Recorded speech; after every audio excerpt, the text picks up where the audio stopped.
उसका एक भाई देख के गया और मर गया। ये लोगों ने क्या सेटिंग करे, लेन देन करे, 24 दाखिल करे और मामला खलास करने की कोशिश की गई है। लोग कहते हैं कि यार पुलिस डिपार्टमेंट हमारे जेब में है। हमें खाली इंसाफ चाहिए। जब से ये आदमी कोमा में था,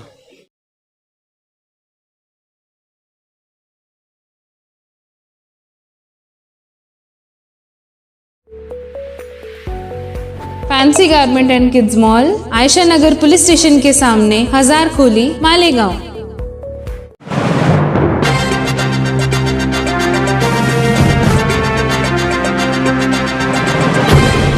देखते रहिए the prime news Abdul Rahman के साथ। तकरीबन 1.25 महीना पहले ईद की रात को एक झगड़े में बीच बचाव की गरज से गए 53 साला शख्स सईद अहमद अब्दुल सत्तार, जिन्हें सिर्फ इसलिए बुरी तरीके से पीटा गया और बुरी तरीके से जख्मी किया गया कि वो अपनी समाजी जिम्मेदारी समझते हुए झगड़ा खत्म करने की गरज से गए हुए थे, उन्हें बुरी तरीके से पीट दिया गया। जख्मों की ताब न लाकर बिल आखिर आज वो इंतकाल कर गए, जिसके बाद उनके अहले खाना ने एहतजाजन उनकी लाश को मुमताज चौक लाकर इंसाफ की गुहार लगाई। भरी दोपहर में 1 बजे से लेकर 3 बजे तक उनका ये एहतजाज चलता रहा, मगर बिल आखिर शहर एमएलए मुफ्ती मोहम्मद इस्माइल कासमी और शहर डीवाईएसपी तैकबीर सिंह संधू के समझाने पर उन्होंने एहतजाज वापस लिया और लाश को पोस्टमार्टम करने की गरज से सिविल हॉस्पिटल भेजा। घर वालों के मुताबिक ईद की रात फार्मेसी कॉलेज मुकदम के होटल के पास साबिक कारपोरेटर नबी अहमद और जफर अहमद के मामाजाद भाइयों के बीच आपस में झगड़ा चल रहा था। अपना समाजी फरीजा समझते हुए सईद अहमद अब्दुल सत्तार ने बीच बचाव करना चाहा, जिससे खफा होकर उन्होंने सईद अहमद पर ही हमला कर दिया और हॉकी स्टिक और डंडों का इस्तेमाल करते हुए सर पर बुरी तरीके से वार किया।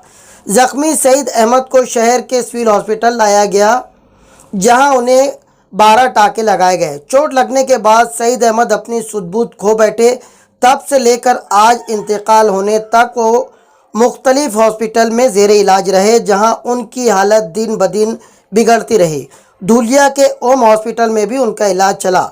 घर वालों का कुल असासा इलाज में सर्फ होता रहा। बिल आखिर माशी तंगी से थक हार कर उन्होंने मंसूरा हॉस्पिटल में उन्हें दाखिल किया, मगर 1.25 महीने तक जिंदगी और मौत से लड़ते लड़ते आखिर वो जिंदगी की जंग हार गए।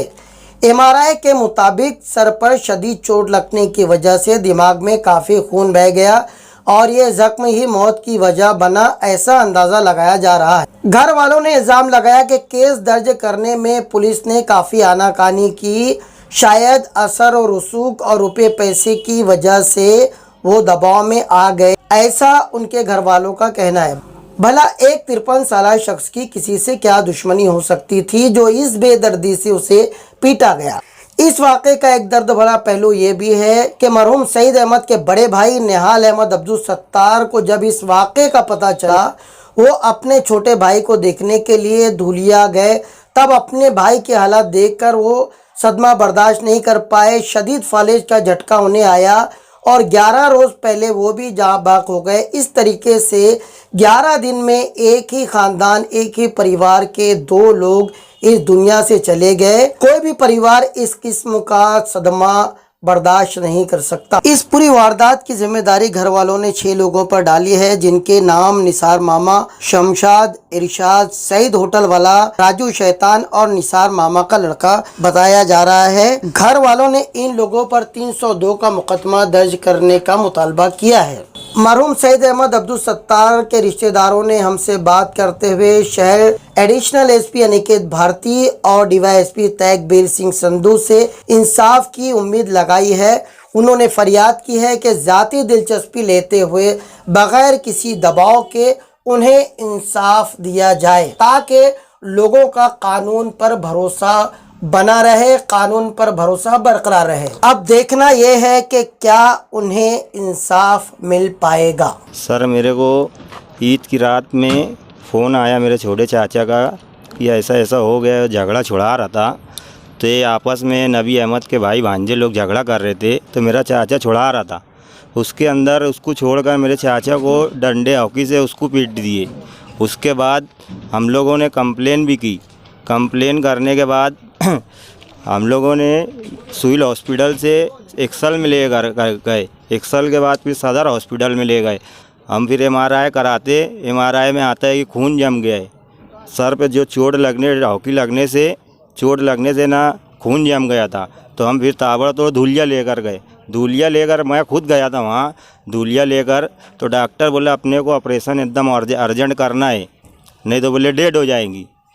तो फिर उसके बाद मैंने बोला कि हाँ ठीक है सर।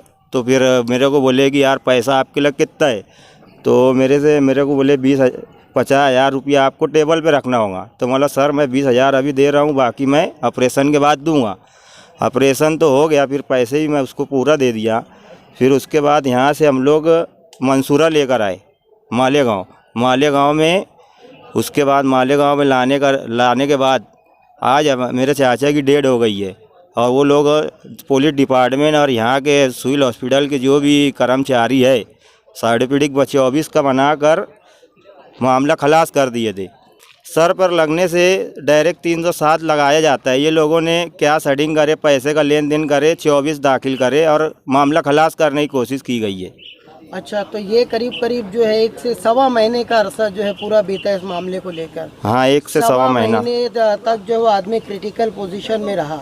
कितने लोगों की इस मामले में गिरफ्तारियां अभी तक हुई है? क्या एक की भी नहीं हुई है। ये लोग कहते हैं कि यार पुलिस डिपार्टमेंट हमारे जेब में है, ऐसा कहते हैं लोग। नबी अहमद, जफर मिंबर, ये लोग मिंबर है, इनके भाई भतीजे जो भी है, मेरे को तो नाम नहीं मालूम किसी का। ये लोग है ना पैसे के बलबूते पे इतना काम करे, कोई गिरफ्तारी अभी तक हुई नहीं है। और सबसे मेन बात ये है ना सर, इनका बड़ा भाई निहाल अहमद अब्दुल सत्तार नाम है उसका, जो ये देख कर आया है। वो देख कर आने के बाद बीमार पड़ा है और तीसरे चौथे बीमार पड़ा है, वो भी होश में नहीं आया, उसकी भी डेथ हो गई। 11 दिन आज उसको पूरा हो गए हैं। इसका बड़ा भाई था, उसका नाम निहाल अहमद अब्दुल सत्तार है। ये देख कर आया है और उसकी वो टेंशन लिया है।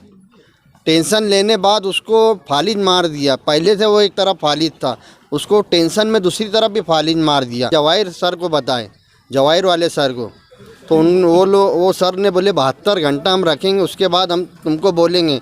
72 घंटे बाद कुछ रिस्पांस हो नहीं आया तो बोले घर ले जाओ, इनको दिमाग की जो बोलने की और सांस की जो वो है वो काम नहीं कर रही है, टेंशन की वजह से इनका बचना मुश्किल है। हमने शनिचर के दिन रात में लाए घर और इतवार के दिन ज़ोहर की नमाज के बाद उनकी भी डेथ हो गई, खाली इसके टेंशन में कि मेरा छोटा भाई को ऐसा हो गया। अच्छा, तो ये दोपहर 1 बजे के आसपास जो आप लोग जो मुमताज़ चौक में गए, इतनी भरी धूप में इंसाफ के लिए आप लोग ने गुहार लगाते हुए करीब 1.5 पौने 2 घंटा आप लोग बस इंसाफ के वास्ते सामने वाली पार्टी बोलती है हमारे पास पैसा है, पुलिस हमारी जेब में। तो हम ये आया पवारवाड़ी वाले साहब आए तो हम उनकी कुछ नहीं सुने। हमने DYSP सिंजे साहब की सुन के और मुफ्ती इस्माइल साहब की बात सुन के कि यार हम आप लोगों को इंसाफ दिलाएंगे, ये इंसाफ के वास्ते हम वहाँ मुमताज़ चौक गए थे। अच्छा, आप लोग जो है बार बार जोर दे रहे हैं कि 302 लगना चाहिए, तो थोड़ा सा उसके का एक रीज़न मैं जानना चाहूँगा आप लोगों से। इसका रीज़न ये है सर, जो दिन से मारे ये लोग मेरे भाई को, खालाजाद भाई को, वो दिन से ये आदमी होश में नहीं आया, क्योंकि उसके दिमाग में मार लगी है। उसके दिमाग में मार लगने से खून दिमाग के अंदर बह गया है। और ये लोग पहले दिन नॉर्मल रिपोर्ट बताए, लेकिन ऐसा था नहीं, ये गलत रिपोर्ट बताए ये लोग। 2 MRI रिपोर्ट है हमारे पास, दोनों में खून जमा है। और जब हम ओम हॉस्पिटल लेके गए तो सर बोले पहले ये जो खून जमा है इसको साफ़ करना पड़ेगा। जब से ये आदमी कोमा में था, 10-12 दिन हुआ ये कोमा से उठा। यहाँ पैसा भी नहीं था हमारे पास, इतना पैसा कि ओम की बिल अदा कर सकते। ये लोग पहले कंप्रोमाइज़ का बोले, लेकिन उसमें भी हमको धोखा दिए।